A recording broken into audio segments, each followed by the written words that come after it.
Hindi makapaniwala ang pamilyang ito nang makumpirmang sa kanilang ina ang natagpo ang mga bahagi ng katawan sa kanilang bahay sa may Barangay Pio del Pilar sa Makati pasado alas 9 kagabi. Ayon sa anak ng biktima, nitong Lunes ay hinahanap pa raw niya ang kanyang ina sa Taiwanese stepfather nila na si Kuo Yan Chang o mas kilala sa pangalang Tony Kuo.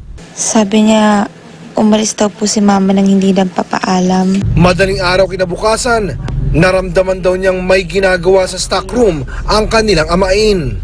At nang umalis ang amain sa stockroom, saka sila pumasok na magkapatid.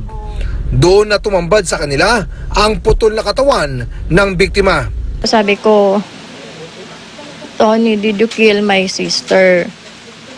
Nakaupo siya, tapos tumingin siya sa akin ng eye to eye.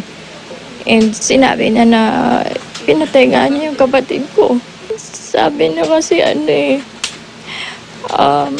nawalan daw siya. I lost control, I blocked out my mind, so I did that to your sister.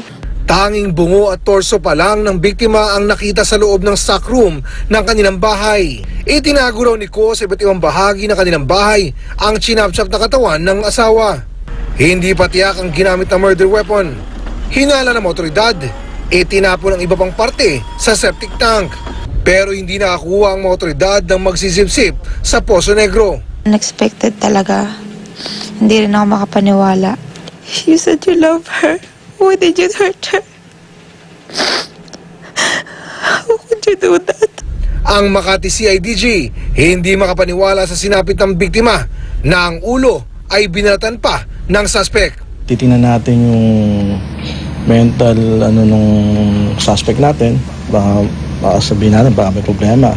Same time baka meron din tong history na gumagamit ng pinagbabawal na gamot o problema na pwede makapekto na isa sa mga factor para gawin niya isang ganong krimen. Ayon sa isang anak ng biktima sa una nitong asawa, hindi na raw niya mabilang ang pagkakataong nakita niyang sinasakta ng suspect ang kanyang ina. Siloso raw ang kanyang amain. Suspetsa niya na isang makipaghiwalay ang biktima. Tinutulak niya po siya, tapos binubuhusan po ng tubig. Tapos dati po kasi pag lumayas ako, kasi sinasaktan din ako.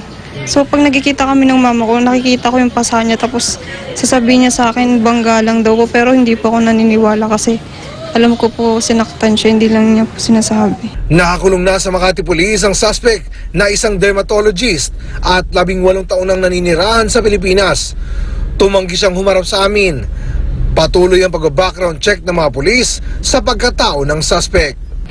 Yung embassy, same time, meron tayong agency sa PNP, yung Interpol, para ma-background check nila doon sa concern na bansa kung ano yung pagkatao na itong mga gantong suspect natin.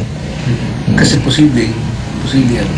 Posible na meron silang record doon na binatin, may ginawa rin krimen sa bansa nila, kaya sila nandito sa Pilipinas. Oscar Oida, GMA News.